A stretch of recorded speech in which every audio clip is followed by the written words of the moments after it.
Good afternoon, everybody. Welcome to RISmedia webinar series. I'm Sherry Johnson, your moderator.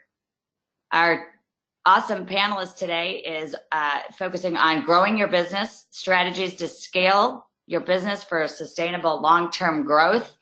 And we have a really exciting, jam-packed, informational hour for you today from practitioners, and we're excited to have them on today. And before we introduce those, I'd like to thank Homes.com, who is our sponsor today, and wanted to just first off tell you that got a couple of housekeeping items as people are getting on. We are recording today's broadcast.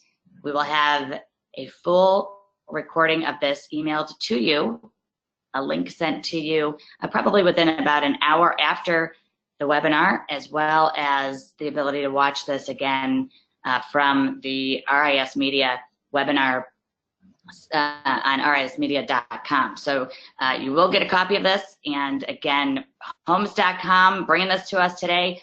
I'm excited. I've got a good friend of mine on as representative from Homes.com, and it's Tim Rivera, who's going to be sharing with us some new and exciting tools and services from Homes.com, and that's going to be great to hear from Tim. I'm Sherry Johnson, by the way. I'm excited to be your host and moderator for today's webinar.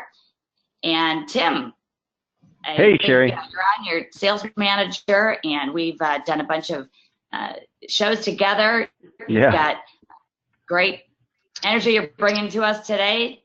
How's it going? Welcome. I'm doing good. Thanks for having me, and thanks RISmedia for the partnership today. And really, we're excited to have all of our guests and our panelists this afternoon. And it's going to be a great webinar for those that are tuned in. You know, a little bit about Homes.com.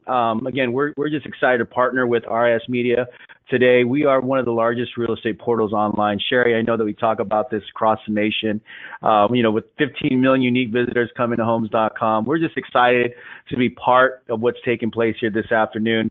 You know, just a little bit about what's going on. I know that you've got slides for me here, but I do want to just let the agents and brokers that are watching tuned in today know that we are, you know, again, one of the largest real estate portals, and we do offer solutions for, you know, for types of branding and marketing that you're doing out there. So today, I know you're going to talk about leads, you're going to talk about your business, how you could have some strategies, really how to improve.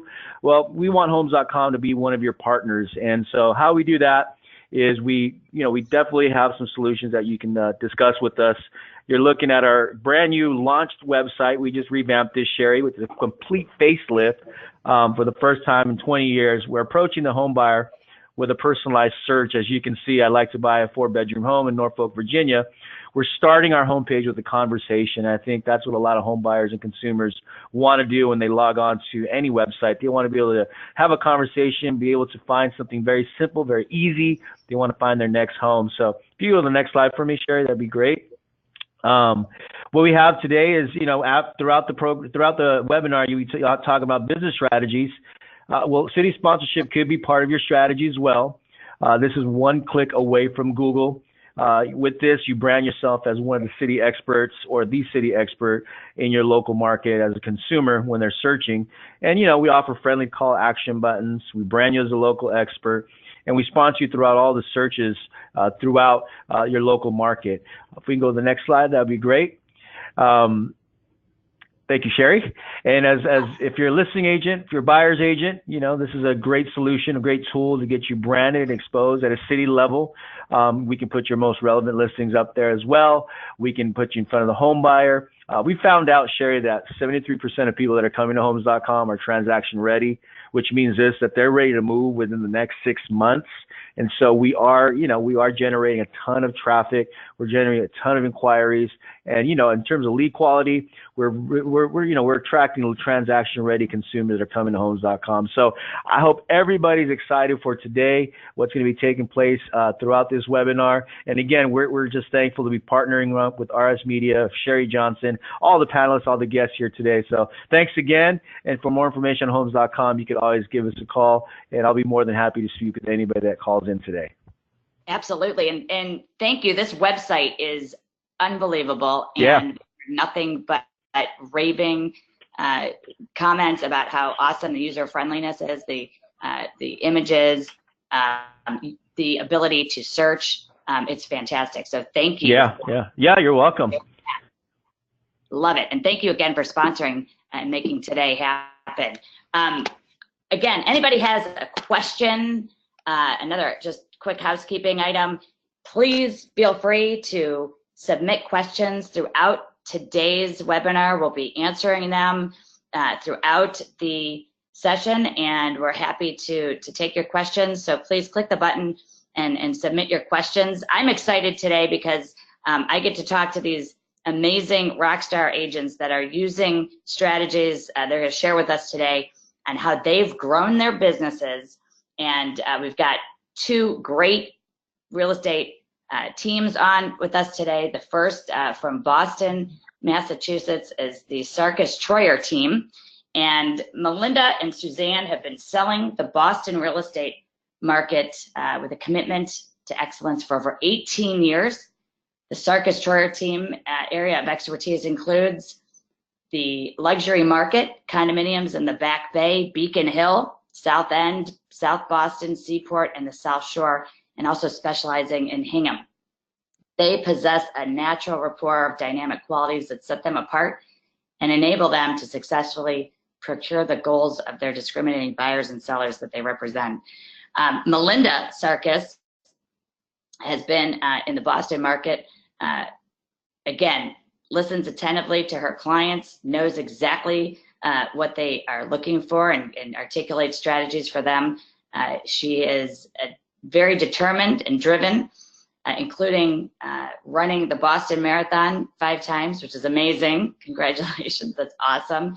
And Suzanne has a phenomenal background in she's brought to her real estate business. She's had a passion for real estate since 2001 when she first purchased her first condominium in the South End, and recently decided it was time that she turns her passion into real estate. She utilizes her local knowledge and knack for numbers from her years in the securities industry to ensure that her buyer and seller clients receive the best service possible. So you two gals are just killing it in Boston with, I think you're selling lots of properties, high average sale price. Welcome to both of you.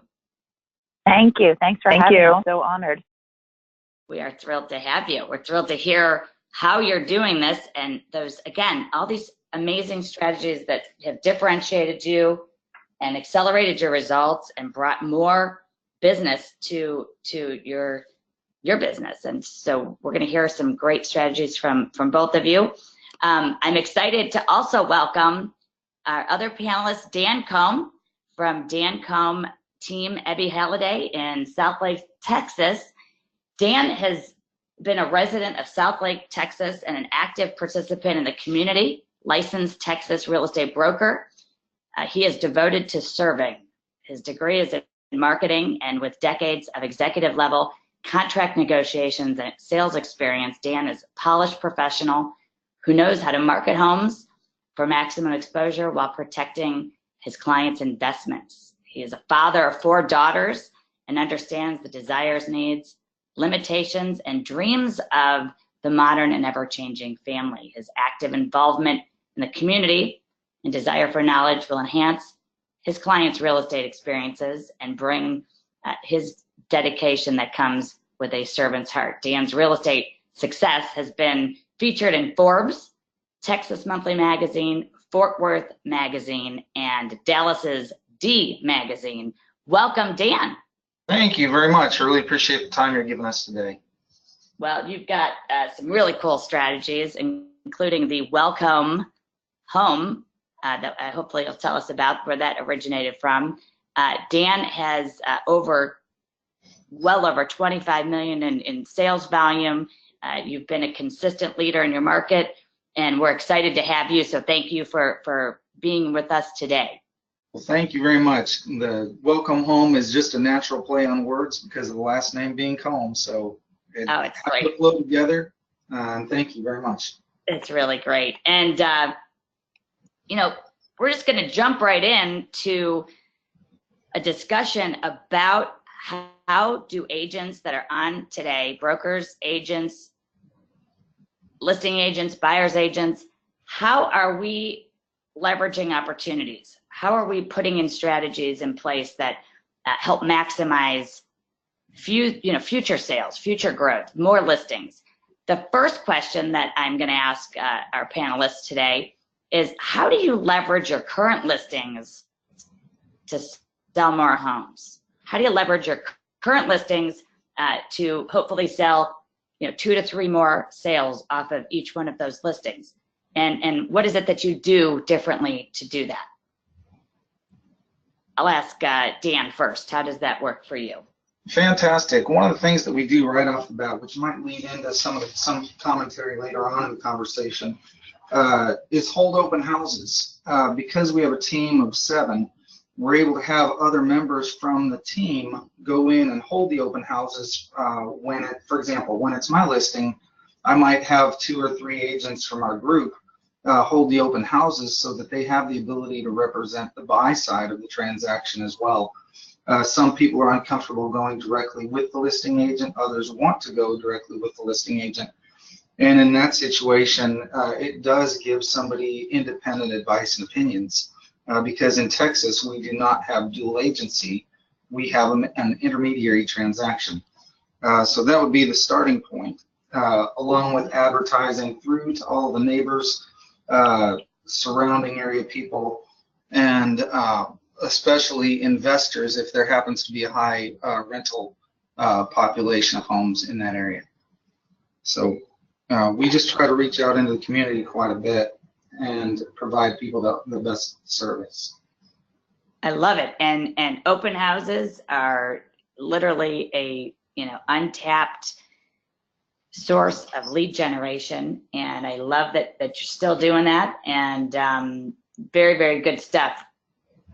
Melinda and Suzanne, what are your thoughts on using your current listings to leverage more sales? I think the open house part is definitely very good, because you never know. Yes, you're trying to sell that house, but when people come into the house, I always just assume that it could be a neighbor or another potential client actually interviewing you without you even knowing it. So exposing yourself and making sure that you're presenting the house in the best way possible, because you really never know who is walking through the door and what their intentions are. So I think that's, like Dan said, it's a very, very important part. We also still, besides social media, which I know we're going to talk about, but we also still believe in snail mail, believe it or not. And it's quite remarkable how a beautiful photograph can make the phone still ring nowadays. So we send out just listed cards to not only everyone that's in the building. So we deal in the city predominantly with condos more than single family. So it's easy, it's a built-in target right there that we can let everyone know in the building we're doing open houses, that the property is listed. They might be renting right now and they're like, oh, I want to live in this building and stay here. It could be a neighbor. And then we also send out to the assessed value in the immediate neighborhood. So we target that price range where we think someone might be potentially either buying or selling a home. Excellent. Absolutely. And just one little extra comment to expand on that. I also love the snail mail program, because one of the agents on my team, prior to his listing, about 3 or 4 days prior to the listing, he actually went over to Walgreens, printed off 50 real photographs, which we hardly see anymore, and stuck them in envelopes and mailed them to all the surrounding neighbors so that they'd know ahead of time that that property was going to be listed. He did get an offer on the house within the first couple of days of that. And when we do open houses, we also do door knock the surrounding neighbors, 3 or 4, maybe 5 homes in each direction and on the opposite side of the street. And the old-fashioned stuff really does work. So I'm so glad you brought up door knocking.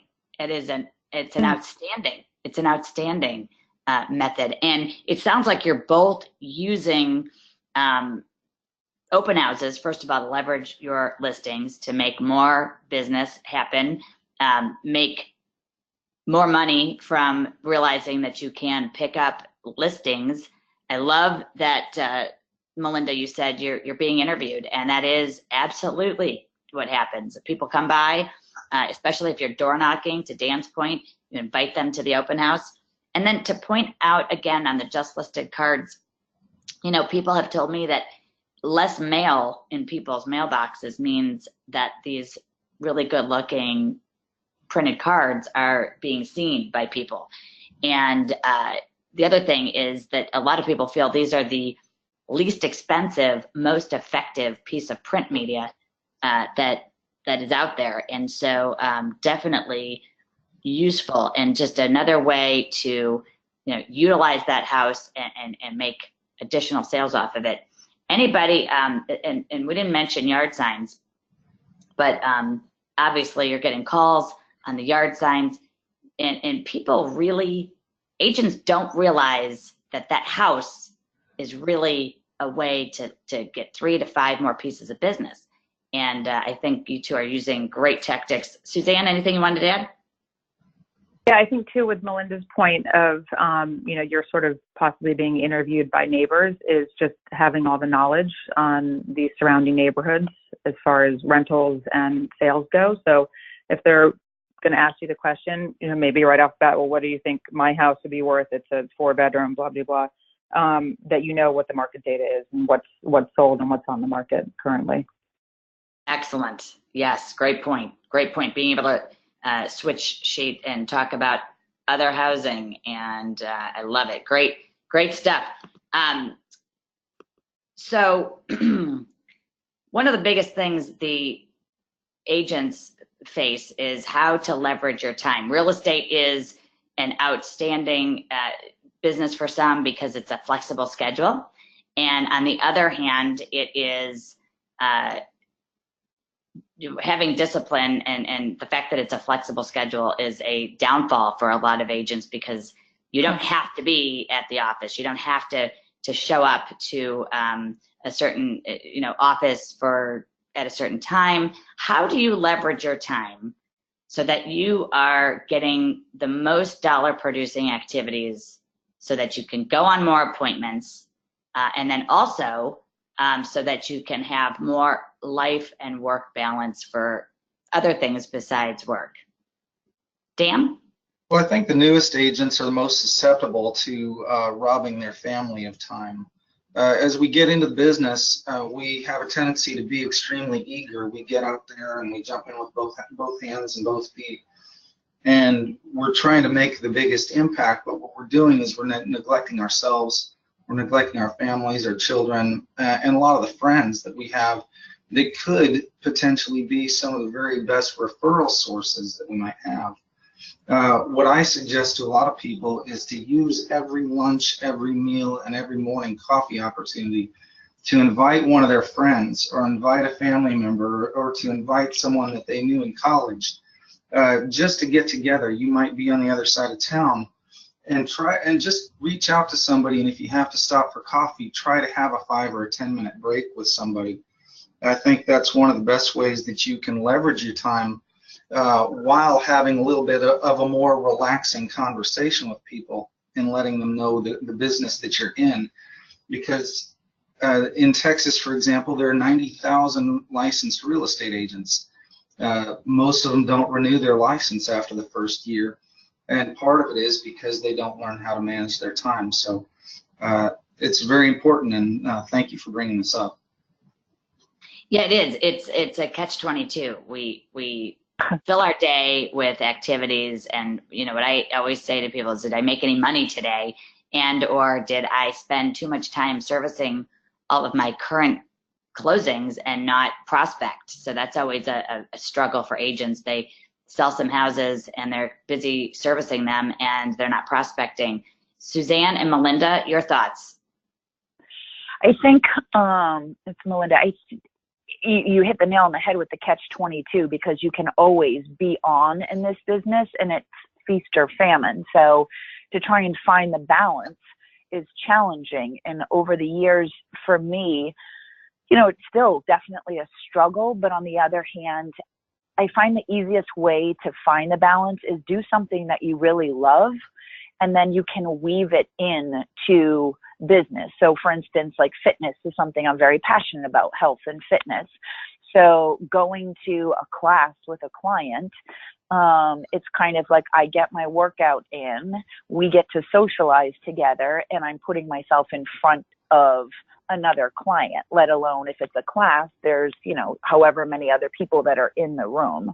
So I feel like if you're always doing something that you love, then it doesn't become work as much, and you can weave it into different scenarios. Like Dan was saying, we all have to eat. So instead of eating by yourself, why don't you have the coffee with a client or a potential client?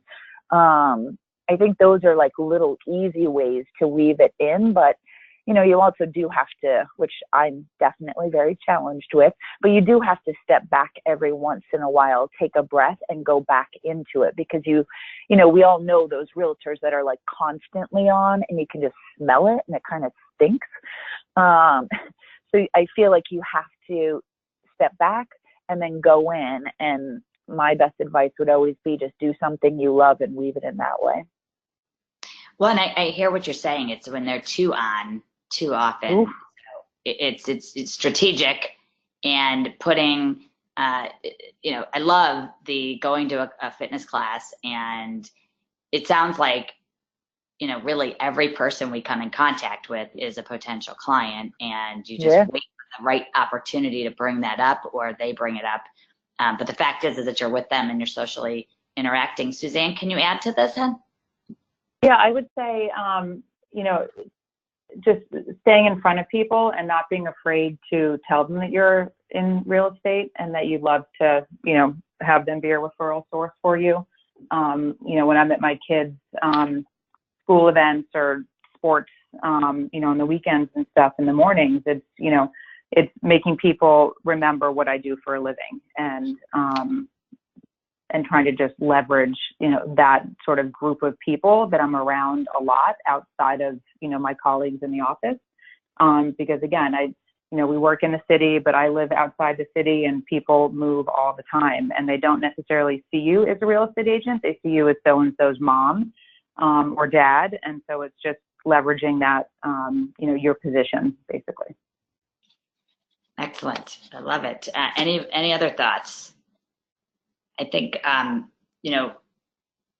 when we're going to start talking about adding people, to leverage your time, that's always, do I hire an assistant? Does that help me leverage my time to go on more appointments? And certainly that's in our show today. We'll be talking about that in a little bit. I wanted to ask you all that are on this, we get accomplishments. We, sometimes don't talk about those accomplishments enough. Mm-hmm. And sometimes there are agents that might talk about them too much. But the sales success that you have, how do you leverage those accomplishments? Like if you are in a certain status at your company, do you promote that somehow, some way, in a subtle manner? Is it on your website, on your business cards? Do you tell people, thank you for helping me grow my business? How do you use your accomplishments to actually, in a marketing capacity, to help you generate more business?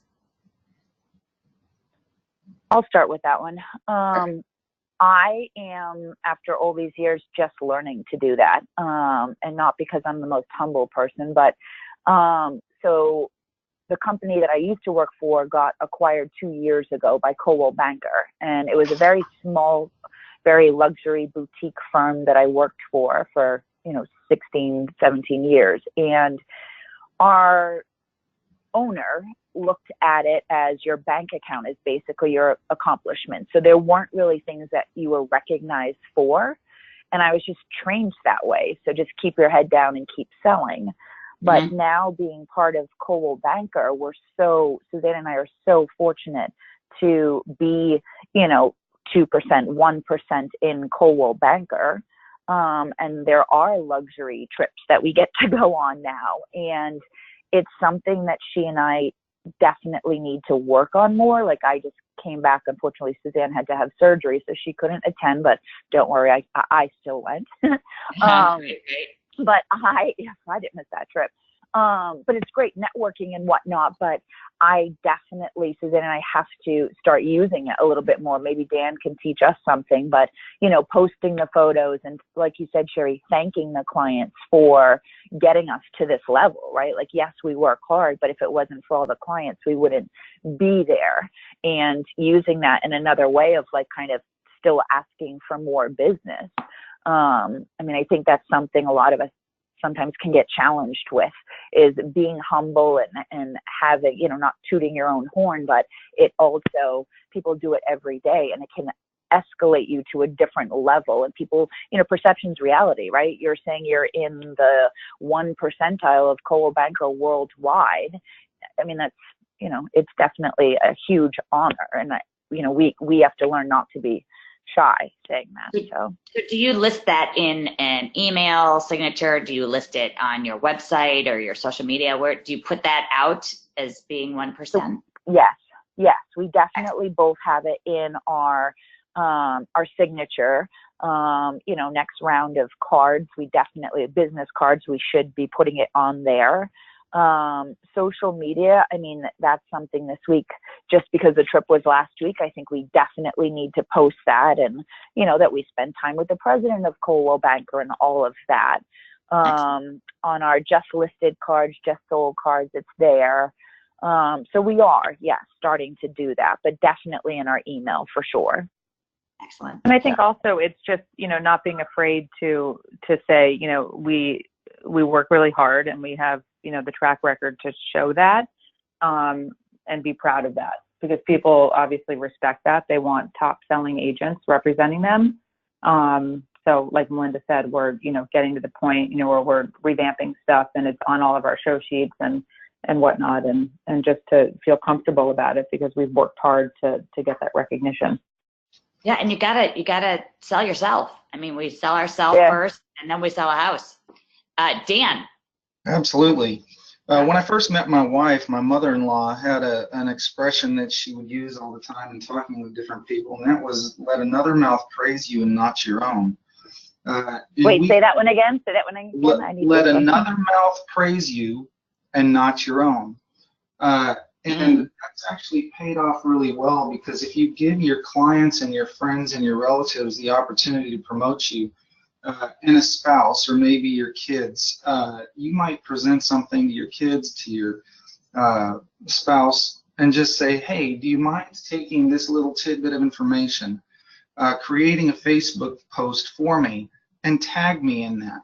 And then you can respond with a thank you, and it doesn't seem like boasting. That's worked really well. We had a team of 7. One of the gentlemen has been was a real estate attorney for 30 years, and he helped develop some massive properties, including the residence of the Ritz-Carlton in Dallas, the residence of the mansion on Turtle Creek in Dallas. One of the ladies on my team was in title for 10 years, and she was a title examiner, an escrow agent, and she worked in legal. One of the other people she started her career in NASA, and then was with Fannie Mae out of Washington, D.C. for 14 years. And so we created a little one-page description about all of the members on our team on our letterhead, and we include that in our mailouts so that the people can read about the people on our team rather than us touting our own business. Because for every person that you're working with, they could care less what you've done in the past if you don't sell their home and sell it for the price that they want. So every transaction is a brand new one. So the old story, the old line that says you're only as good as your most recent transaction is very true. Yes, it is. Yes, it is. And I love having someone else do the testimonial and post it out there for you. That's really fantastic. And you know, we hear a lot about systems.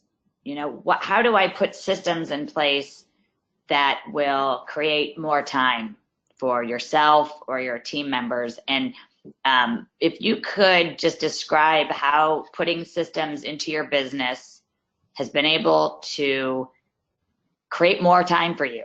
And if it's a system where you collect testimonials, or it's a system on how you've mastered the system of any new listing, or any type of system that you're using right now that's been able to really leverage your time and leverage those systems to help you create more selling time for yourself, what would that look like, and what have you done with systems?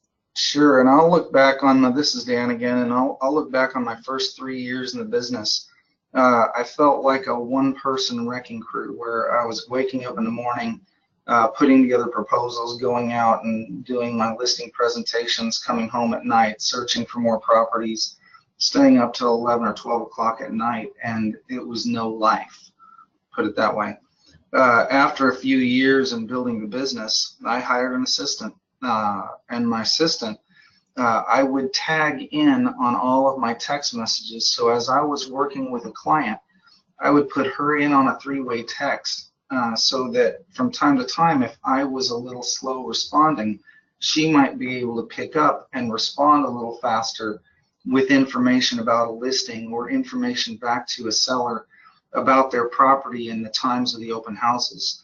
And when we were receiving online leads, which I've slowed down in the purchase of my online leads, she would also respond to some of those, because they would come in at 7, 8, 9, 10 o'clock at night.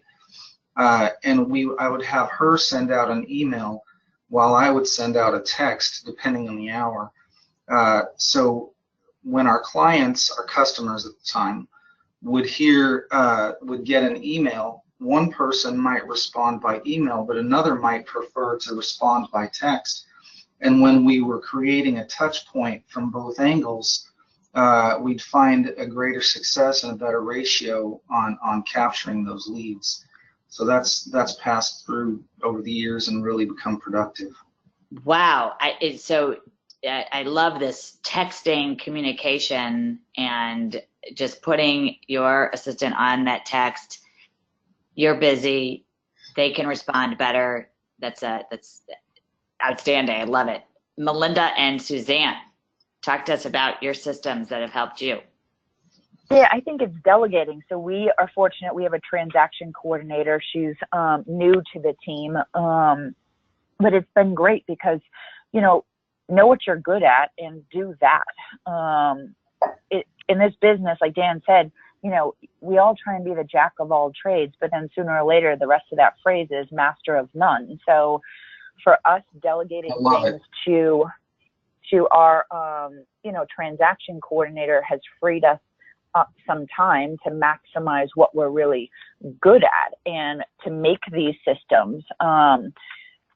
I have been doing certain things the same way for the last 18 years. And yes, it's got me to where I am.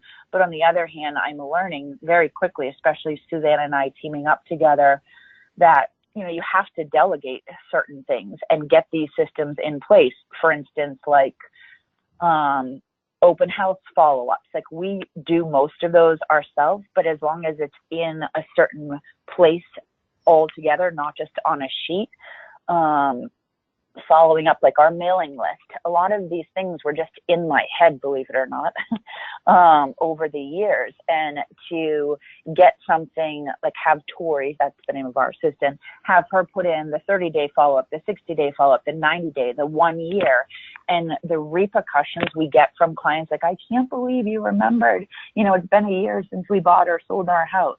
She does all of those things for us. And it's, now it's starting to be like clockwork. So we're fortunate. And I think, there isn't really a price for that. Like, it's worth every penny to have someone help you. And you just have to learn to acknowledge that you actually need the help, Yeah. And by the way, this is Dan again. We are looking to hire another assistant, but for all the team members over sometime in the next 3 months. So I'd like to have a team assistant as well, / transaction coordinator. Nice. And, I think it's hard to delegate when a lot of us are sort of control freaks and having, trusting people, and realizing though that leveraging your time is where it's at, so that you can walk in, hand off a sale, pick up a listing packet, and just go on the next appointment while you've got the support team is huge. Suzanne, did you want to add anything about, so I went to our next slide of how do you leverage team members and assistants to go on more appointments. So Suzanne, can you add to that?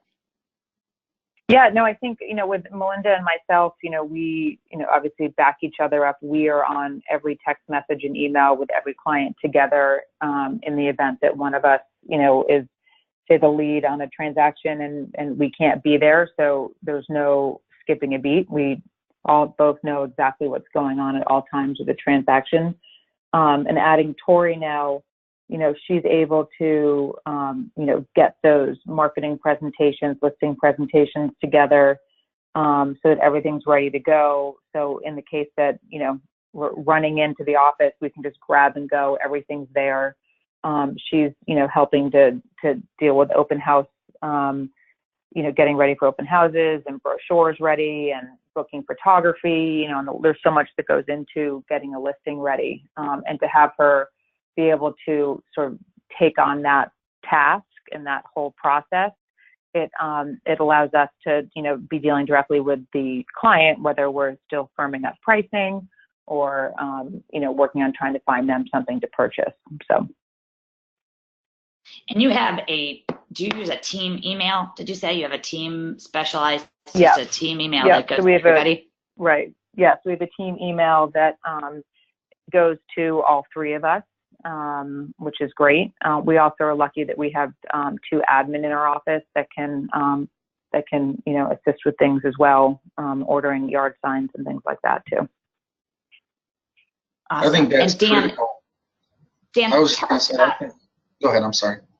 with 6 people on your team, and do you have designated duties or job responsibilities for some of those people? Are they solely buyers agents? Describe sort of how your team is set up and how you've positioned them to scale your business. Sure. And I started out just with the one assistant, which it was just me for the first 3 years alone. And then for the next couple of years, my assistant was with me exclusively on the transactions. And as I brought people onto the team, I was looking for people with different skill sets and different experience levels. One of the gentlemen on the team used to own a network security company, and he sold his business a few years ago.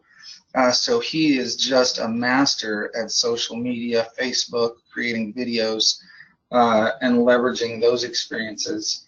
I mentioned to you the other lady on my team. She's extremely knowledgeable. Her name's Karen, with title and escrow. So while we didn't necessarily assign somebody the responsibility, each person on the team knows that they're here to share their expertise with the rest of the group. And that's really been key for us, is finding people with different and unique strengths. Yeah, and I think too, don't you have, so some of you, and I know Melinda and Suzanne, you do this just by virtue of, Melinda, you sort of specialize in the downtown Boston market, and Suzanne is out in the suburbs, right? So that's on purpose a little bit, so that you can really expand both downtown living and the suburbs. And Dan, your people are also, positioned in different parts of Dallas, right? So you've got coverage. Yeah, you were explaining this. About 40% of our transactions occur in Dallas County, another 40% occur in Tarrant County, and then 20% of the transactions land in 2 or 3 other surrounding counties. There are a couple of us that really are strong in the Dallas County side. There are others that are really strong in the Tarrant County side, or in Denton County. And we try to go on little group tours where the one person will come and will drive everybody around and teach people about the community, so we can almost cross-train each other in these areas. And we also have team meetings where every Tuesday that we don't have an office meeting, we're getting together and having breakfast at a local place, and we're sharing what we call, in the old Clint Eastwood expression, the good, the bad, and the ugly about what's happening in our real estate business. Because some people have a tendency to share only the negative. Some people have the tendency to share only the positive. And each side needs to know that it's okay to talk about one or the other. You're not bragging too much necessarily, and you're not complaining too much. And it helps us all to create a balance. It's great. It's on purpose, and it's strategic. And that's what I love about it, is there's a plan and a purpose. And I'm going to take us over to this topic, which depending on your budgets and your marketing dollars, how are you looking at return on investment and leveraging your marketing dollars for the best return on your investment? I'll ask the Sarkis Troyer team to lead us off with this one.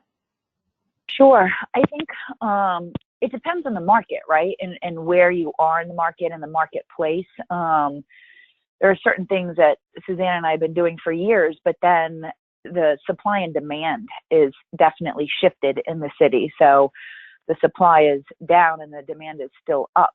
So we've done a couple of different things. We'll definitely test certain areas. Like we recently, in the spring market, we did a full page ad on a brand new magazine that was coming out in Boston. And the magazine is in LA, it's in Miami, New York, whatnot. So we took out a full page ad, and then we looked at each other and said, what did we get out of that? Yes, it was a beautiful photo. Yes, it was major presence. And I think being in the first run of this magazine in Boston was definitely a smart decision. But then when we looked at how we got business from it, we kind of couldn't put our finger on it. So we switched it up, and ironically, we just did what we're really good at is being in front of people, right? So you can spend the money out there doing that and just kind of letting it drop and see how it comes to you. Or this past Monday, actually, we just did a very intimate, goes back to what I was saying, like do what you're passionate about and weave real estate into it. So I love wine. So we did a very intimate gathering of 50 of our clients or potential clients. It was all women, and it was women in wine. And it was, definitely a big expense, but we got sponsors to help us for it. And the response in the past 2 days and the outpouring, literally, like I've been overwhelmed. Like so many of the women have reached out, and that was so great. And we met so many people, and don't forget to, reach out to my sister. She's pregnant. They're going to want to move soon. And it was like, I love being in front of people. And I know that's where we definitely get a return on our investment marketing wise. So that's one of the things we do, being in front of people. And I think just to add to the event that we did too, it wasn't just one sort of type of person. It was young, old.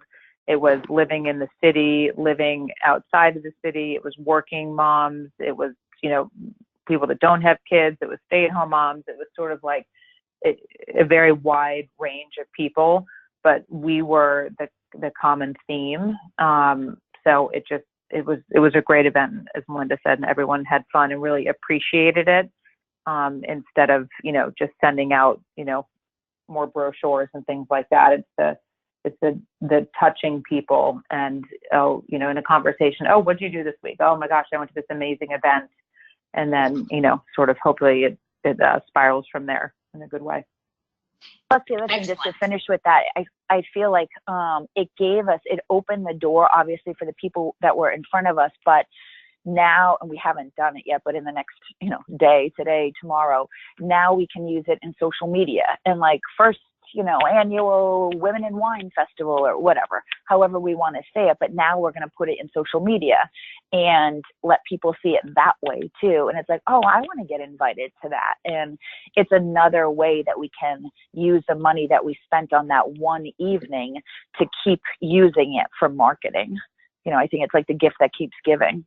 Yeah, and it's just networking. Yeah. And of course, you're the hostesses, and you've got a captive audience of people that eventually we'll, I'm sure, talk about real estate at some point during the night. I'm thrilled. Sounds like it was a great event. Dan, talk to us about your marketing strategy. Well, I think just simply by being in real estate, we have to acknowledge that we're social by nature. Each one of us have our own strengths that we try to leverage, whether it's running like Melinda, whether it's wine, whether it's, if you're a guy, I have 4 daughters, so I still have 3 of them at home, and I do daddy-daughter campouts. So I'm in a group where we have about 350 dads that take over an entire state park, and it's completely locked from any outside guests or attendees coming into the state park while we rent out the park. I bought pocket knives for the dads. They were pretty inexpensive, and my daughters and I walked around and we handed out pocket knives to the dads, and now they all have our contact information. They loved it. We had people chasing us down for those little pocket knives, but we each have to find our own niche and run with it. And what's a niche for me won't be a niche for somebody else, and what works for somebody else won't work for me. So we just have to leverage what feels good for us. That's really cool. You're right. It's unique, and it's differentiating yourself and tying it to a passion that you do, I think is great. Really great answers. We started to hit on social media, so perfect that this is our next slide. How do all of you leverage social media to generate more business? Suzanne and Melinda, I've got a couple of your pieces here that you're doing. Expand on that for us, if you would. It's a full-time job. That's all I'll say. But it's great. It's free advertising. It's free. And you never know who's looking. I mean, yes, you can be a voyeur and kind of see who's looking at it, like on your Insta stories. But I mean, in today's day, like, I definitely think everyone should be doing it. We list all of our, Tori, our new transaction coordinator, has been helping us also, but Suzanne and I have been doing it for the last couple of years. But we list all of our properties that we have, that we've sold, that we send out teasers for things that are coming on the market. You know, now that we have Tori, we'll be able to do more of, you know, things that like we're passionate about doing, and doing it a little bit more about us, but we definitely use it for our properties. Every Wednesday, which I still haven't done mine yet today, but every Wednesday I'll do on my own personal one and then tag obviously our team. So we have 3 different, Suzanne has her own Instagram, I have my own, and then we have the team. So we weave those back and forth. And I do a room of the week every single Wednesday without fail. Every Friday we do a feature Friday. So it could be one of our listings, or it could be, you know, sometimes we make people think that it's one of our listings. Right. But little like teasers for things like that. Insta stories, if we don't think we have a great photograph of something, just a quick little like, this is coming on the market, and tease with that. But yeah, we definitely weekly, daily, always use it. Always. I see new listing coming soon, rented, some closed advertising. It looks like offer accepted. And then this one about featuring a restaurant, I thought was clever, and you know, definitely promoting the community. So this is all great, really fantastic. Dan, you use LinkedIn and you use testimonials from clients and friends. Can you tell us how you put that into place?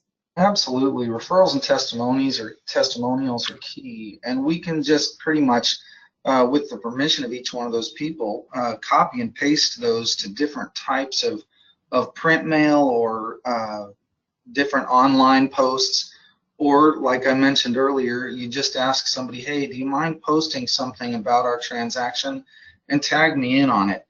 And once you become friends with these people, whether it's LinkedIn, Facebook, or any other source, you'll get different, I guess, rings that come in on your phone from time to time telling you when their birthday is. And I use those opportunities to take it offline and outside of social media. If you can find out what's going on with their life through social media, but then send them a text message to wish them happy birthday, or create a little 10-second or 15-second video singing them happy birthday and sending it to them by text, they know that they're worth more than just a quick reply on Facebook that says congratulations, or hey, I saw this.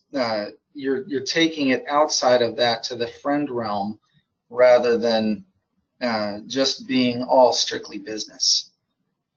So we try to take it outside of social media. Yeah, and Tim, you're on the. I'd love to hear your thoughts too. As to social media, you've got some great tools. We could have a whole webinar on social media and leveraging, of course. But Tim, tell us about ways to leverage social media agents can be doing. Because I know you guys do a lot of that. Yeah, I think the biggest thing that we can do, and I think it was either Melissa or Suzanne, one of you said earlier, it's like a full-time job, right? And I think to leverage social media in the industry, in the context of course, real estate, it's all about connection. It's all about just connecting with the active social media users. I was just talking about this yesterday with an agent. Asking them what their experience is like using social media. I mean, obviously people want to be the first ones to connect with somebody. They don't want to have FOMO. They don't want to have the fear of missing out. So people are constantly checking their social media feeds. They're looking at their posts. They're looking at their Instagram, their Facebook. And in the context of real estate marketing, I think, if you're branding yourself, if you're really getting yourself out there to connect with these potential home buyers or potential prospects, or even just people that are going to refer business to you, social media is definitely the way to do it. Even if you're doing tidbits and tips, whether I know you talk about this a lot in our seminars. If you're talking about just, hey, how's the market in your local area, or how are the schools, or how much did this home go for? Just little tips that people will start following. And people start, tracking what you're posting day to day. Because even for me, when I'm following a sports team or I'm following some type of feed, I'm always constantly checking to see what's being updated. And I think in real estate, right now the consumer is more educated than ever before. They've got so many resources at the speed of their fingertips, whether it's through social media, through Google. As a real estate agent, you definitely want to have the cutting edge in terms of providing content, information that's pretty relevant to the home buyer or the prospect, which of course turns into business for you later on. So leveraging social media is very important. I know at homes.com we do a lot of consulting, a lot of educating on it.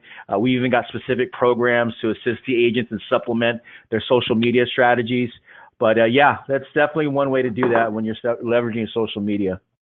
Excellent. I would just add to that too, Sherry, Yes. that when you're listing a house or you're have a buyer client, to make sure that they're following you on social media and that they're okay with you.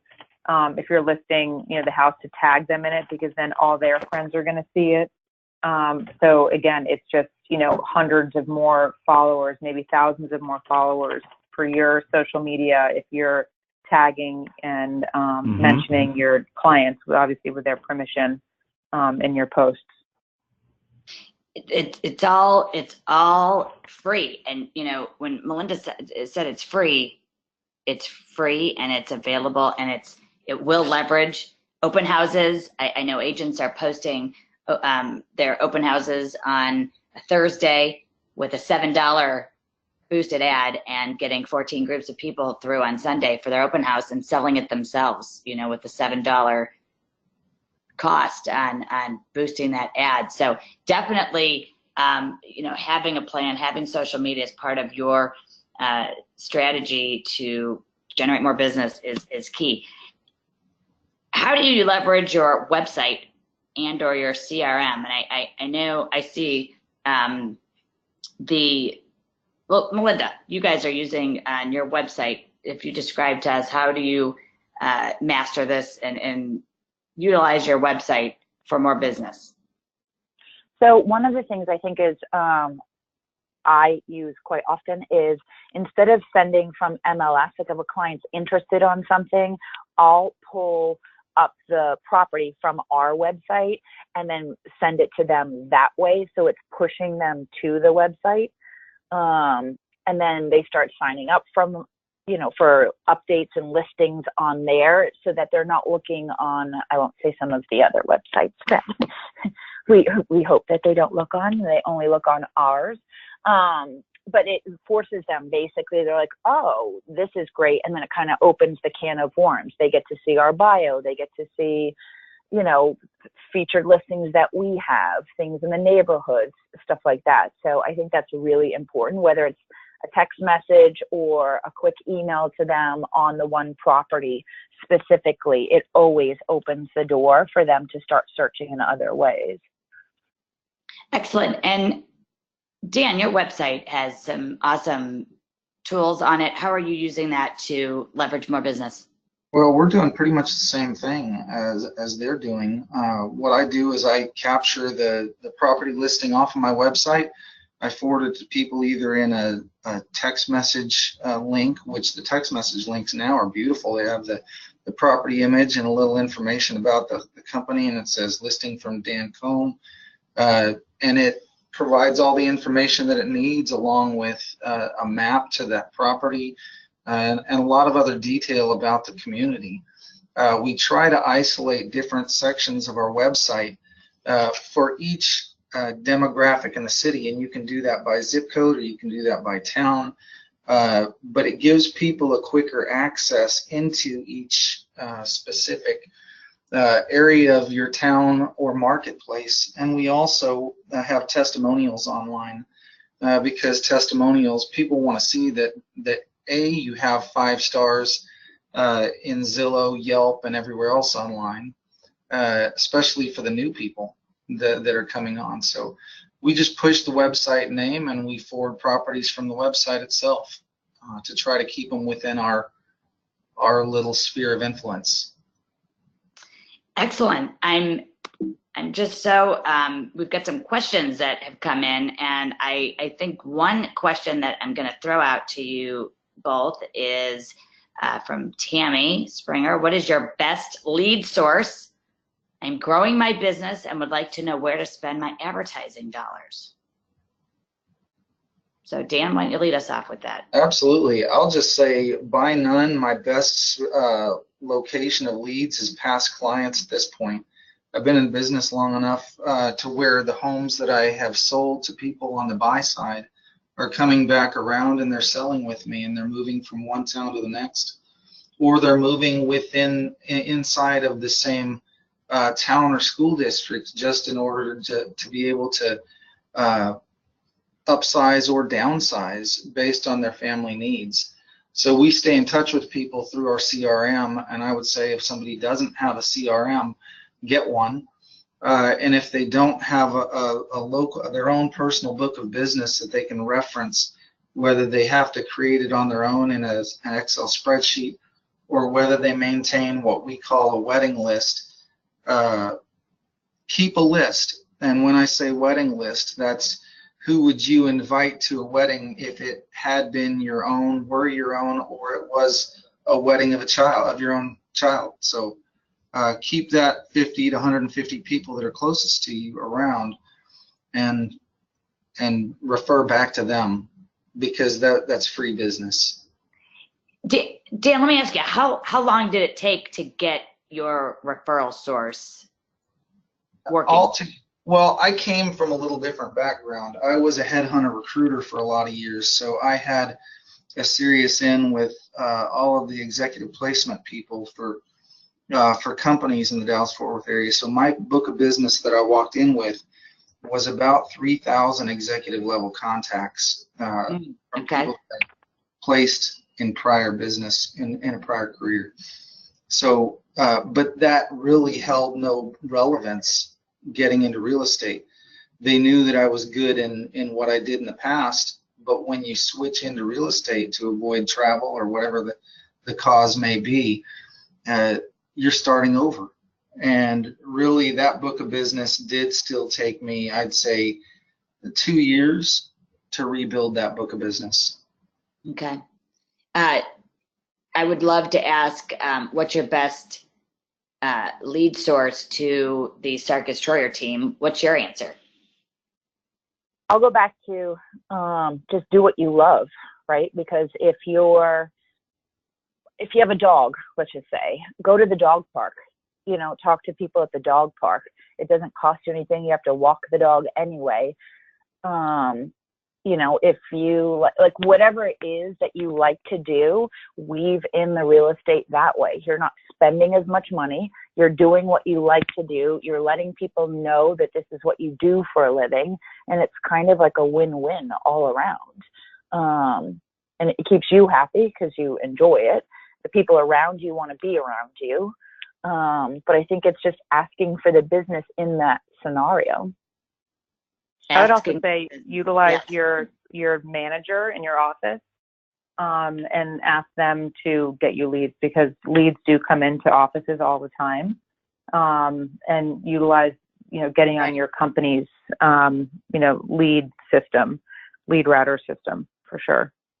Okay. Excellent. Excellent. We had a question about CRMs and how critical a CRM is or has been to scaling your businesses and maintaining contact with both leads, generating leads, and then maintaining contact with your sphere. So, Dan, would you answer that first for us, please? Sure, because there are dozens of CRMs that are out there, and a lot of companies do have their own CRM. I know Coldwell Banker has their own CRM. Our company, Abbey Halliday, has our own CRM. But if you're not using it, it's worthless. You have to be able to commit the time to it, and you have to put the information in there, such as people's birthdays. Now, a lot of the information that you might ordinarily find in a CRM is available on Facebook. It is available through other social media locations. So some of the things that we had been using a CRM for in the past are now more readily available in other sources. But they're not going, those sources such as Facebook aren't going to do a mass mailer for us or an email blast to hit everybody. That being said, a lot of the email blasts that have happened in the past aren't very good anymore. They don't hold any weight, and people just click and delete them. Mm-hmm. Yeah. So the main thing is finding what's going to work for you and doing the same thing over and over and over again until you succeed. Or if it doesn't work, try to cut it fast. But you would say, Dan, you would say that it is critical to have some type of CRM. Some form. It wouldn't necessarily have to be a CRM. It can be just a normal database tool. So that you can take all of your clients, your past clients, put them in there, and create mailing labels or print from that directly onto the envelopes, or however you're going to stay in touch. But the main thing is just stay in touch. I love it. I love it. Anything to add, Suzanne and Melinda, on that topic? Yeah, we're using SharpSpring, which we just started using. We had used the Coldwell Banker system before, but we wanted something a little bit more tailored. So now we're using SharpSpring. I mean, it's very important to keep everything organized because it can get unorganized very quickly. And with something like SharpSpring, it helps you keep organized. It helps you know when to send things out. It helps you deal with your pipeline and everything. Awesome. I love it. Well, this has been absolutely outstanding. Any comments from you, Tim, about CRM? No, I think everything that they touched on was great. I mean, everything that they mentioned in terms of how to use it and implement it, it's been great. Well, and this is, I mean, again, so many great ideas.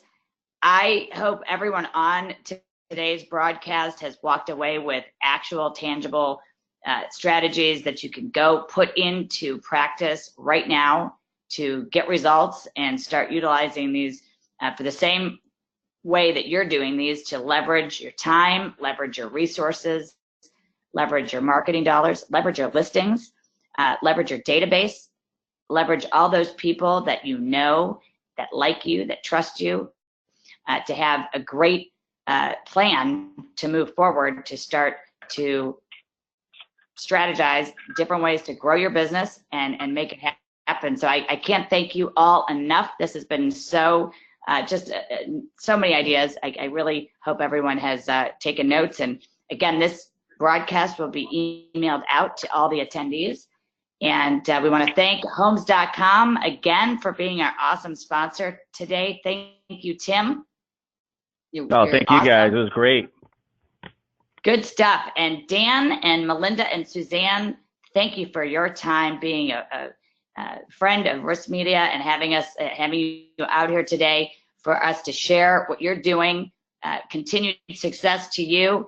And we want to thank everybody for their time today being on today. And again, use these strategies to grow your business and take your business to the next level. This is Sherry Johnson, your moderator, and we'll see you on our next RISMedia webinar very soon. Thank you.